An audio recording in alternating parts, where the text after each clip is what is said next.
live, we're live, we're live. Hey, hey, what's good? Good morning, good morning, good morning, good morning.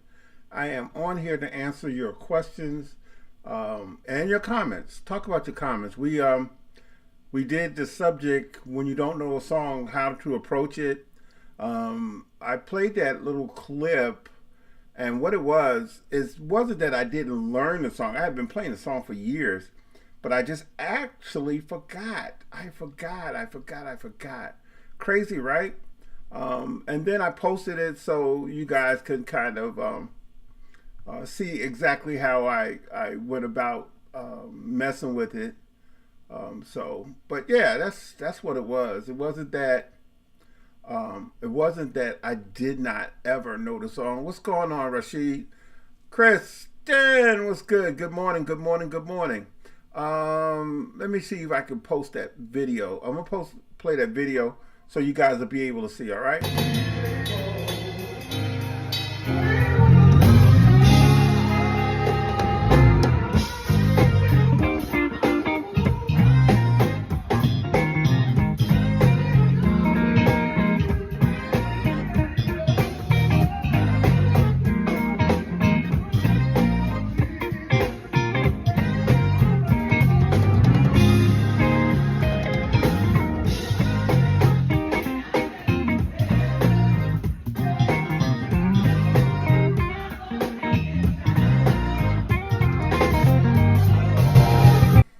Yeah. So that was basically it. Just playing. What I did was, good morning, Quincy. What I did was I just sat back and kind of waited to hear what was going on. I left space, kept it open, and just kind of flowed with it. I heard the chords, so I found where to pick and choose. And that's the mistake, the biggest mistake that people make when they don't know a song is they'll come in blazing, trying to play all the different scales, all that crazy stuff, right? And right away you're exposed because people know. So he's not even playing the correct scale on top of that particular chord. So the best thing to do is kind of lay back, relax, don't panic, let it go around. Even if you let it go a whole circle, when it comes back, you'll be able to hear exactly where they're moving and how to play on top of those movements. You'll be able to hear the chord structure, the quality of each chord, and that's what I did. I found my space. I found my part, and even I just that kind of stuff, because that way I can be in and out and not try to figure out a mode to play on top of if I'm playing some kind of diminished run over a major triad that's not related. So that will hurt you more than help you. That'll get you exposed. So I had a lot of comments, a lot of questions, a lot of people feeding back on exactly how did that work for me. So I wanted to come on a few minutes and share exactly what went on. I was actually playing a different guitar. Hey, what's going on? Going for a quarter tone. Yeah, but listen, the great thing about and I talk about this in my shorts. If you guys hadn't watched some of my shorts, I did a series of shorts talking about this, and even I did a clip, I believe, on playing arpeggios and how I approach playing solos. So whenever I'm listening to music and I'm playing in a band situation, I'm listening for the chord qualities. If I don't know the music already, I listen for the chord quality. If it's a major, minor, diminished, augmented, extended chords, 11, 13, something like that. And that gives me the opportunity to play over what's happening. If it's like a minor 7 flat 5 type chord or 9 chord, because both of those are related, right? I know that I could play that kind of stuff over that 9 or that minor 7 flat 5 chord because I have those notes. If it's a diminished chord, I can play the notes within that diminished chord. So it's basically sitting back and saying, okay, I don't know the song. I don't want to make myself look like a fool. So what I'm going to do is I'm going to sit back and I'm going to listen. I'm going to let the music move, and then I'm going to play something on top of it. I have a track that I have here, and kind of will show you exactly how I could approach this. Let's go over here and run this track and see. All right.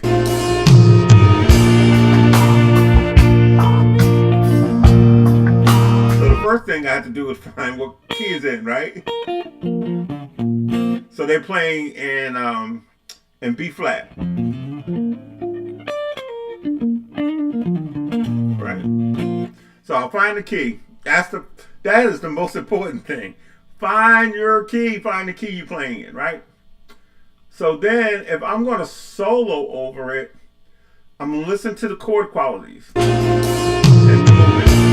1, 4, 5, 1, 5, 4, 6, 5, and 4. And back to the 1. So what I did was I heard how they moving first, found the key they was in, B flat. Then I started listening to the numbers and listening to the bass player, how they were moving. So now if I want to play chords over it, right, I can play the chords over it, right? Let's see, B flat. All right, let's do the chords over it first, because I know the chord progression.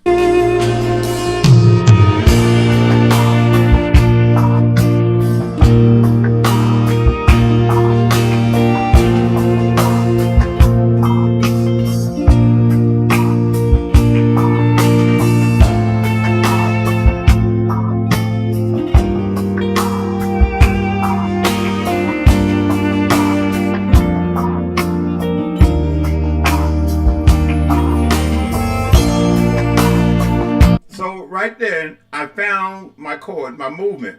No big chords, real triad stuff, because I already have a piano and strings and violins and all of that stuff going.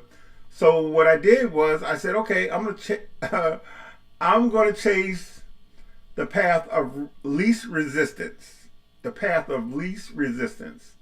And what I did was I went triads.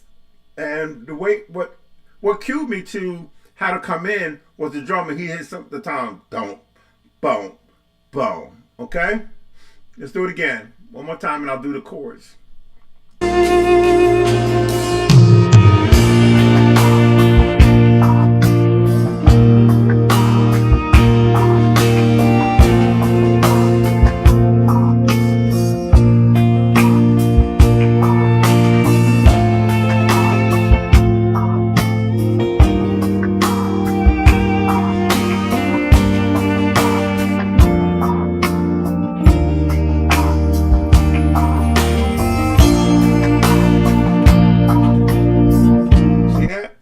See, just that simple. Now that I have the chords down, I have the chords locked in, right?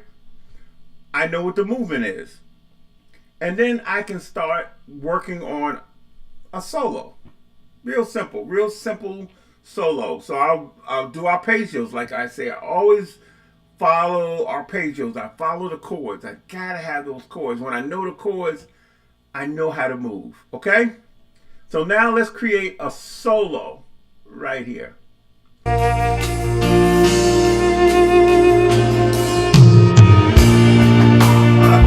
I got to start out in the right key first.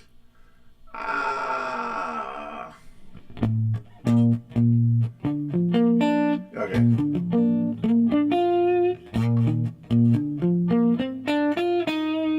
Okay, let's do that. And then the 5, 4, okay, here we go. One more time. Yeah, one more time. Here we go. B flat.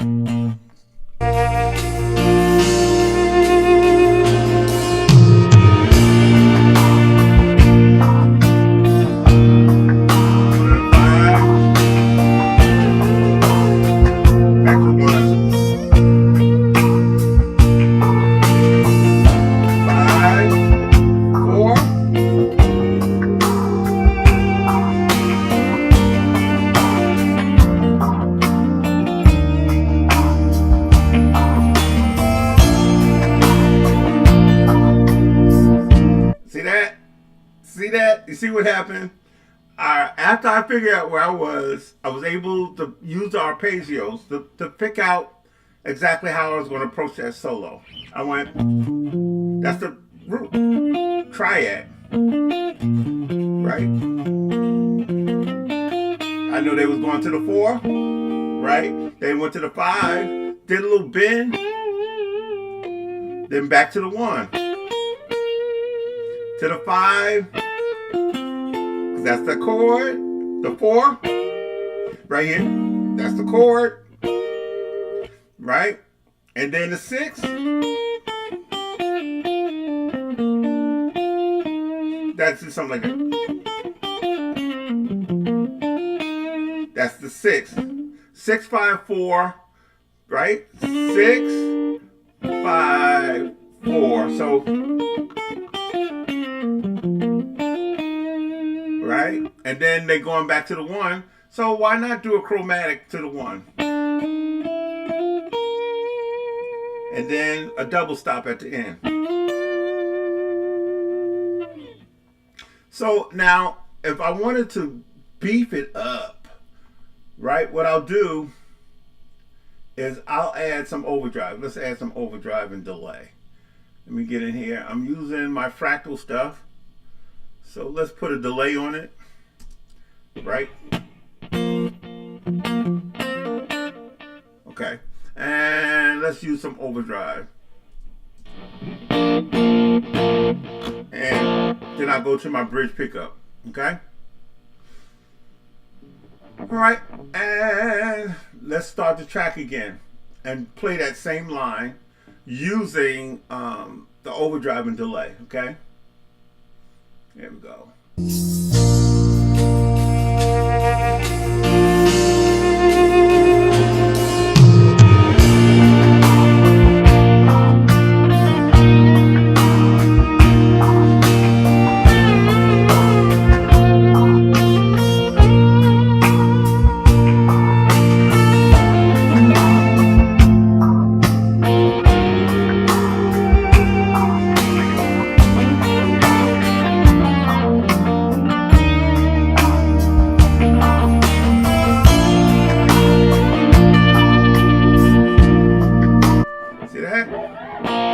That's with the overdrive and some delay. So I approached it by what? Figuring out what the chords are, what the numbers are, and then move forward. But if I didn't know the song, see. Oh, let's do that one more time. I'm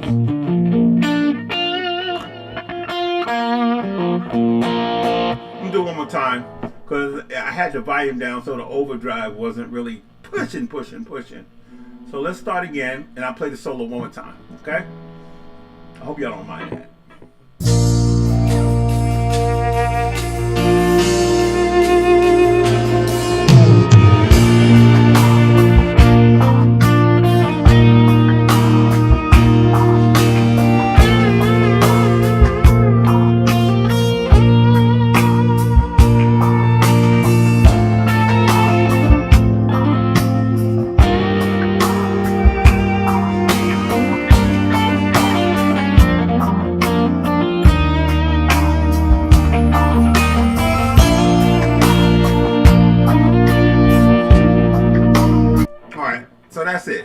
That's it. So if I didn't know the song, what I would do, the first thing is take that overdrive off, because I wouldn't want to be playing any solos. So let me go here and cut this overdrive and delay off. Turn that off, turn off the delay. All right, then what I do is I go back and listen for those nuances, the movement, the chord movement. Leave space. See. So if they play that 1, they go to that 4, I'll do it again. And I'll just play behind it like I would normally do if I didn't know the song or if I didn't remember a song. Okay, so what I'll do is I'll do this right here.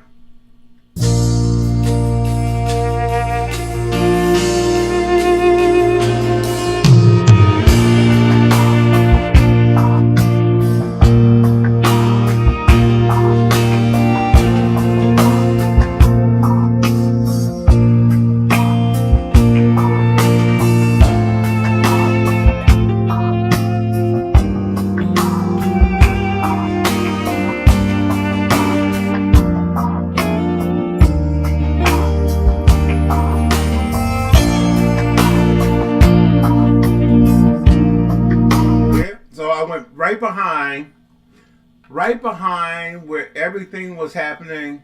And I said, okay, I'm going to let them go and I'll catch them playing it right behind it. Right behind it. So those are the type of things that I use.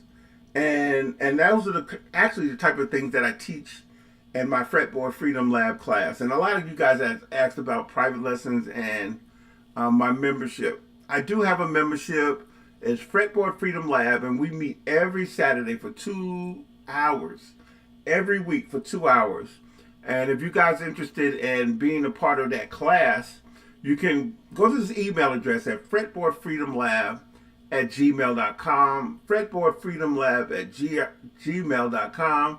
And in the description, you can put a new member, or if you're a beginner guitar player, because I have beginner classes. Hey, Romark is praying for you and your family. If you're a beginner guitar player, I have a class that I'm getting ready to start on Saturday. So you're able to join that class.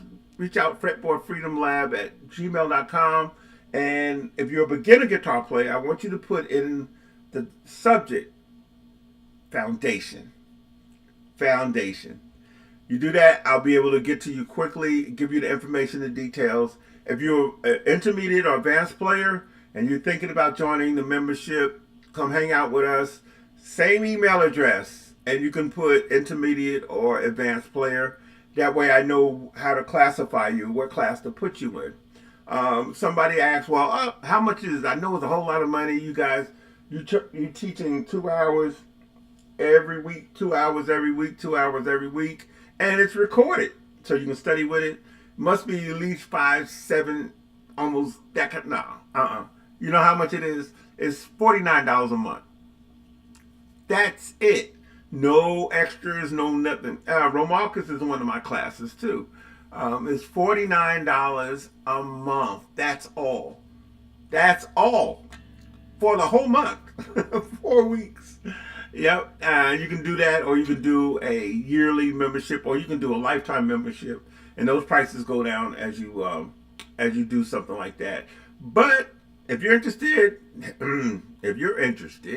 that email address down there, fretboardfreedomlab@gmail.com, and I will be responding to that email. Okay, it's not. I don't have a whole team and all of that other stuff. It's great to have, but it's all me. It's all me. So reach out to me. I look forward to hearing from you, Marcus. Listen, I'm going to reach out to you shortly, man. Like I said, I'm praying for you and your family. I hope this stuff is helping you guys. I really hope it's helping. If you're not on my subscription list, subscribe, like, comment, because I reply to everything. Yeah, check my track record. All right? Appreciate you guys. You guys have a great Friday. Happy Friday. We'll see you next time. Next time.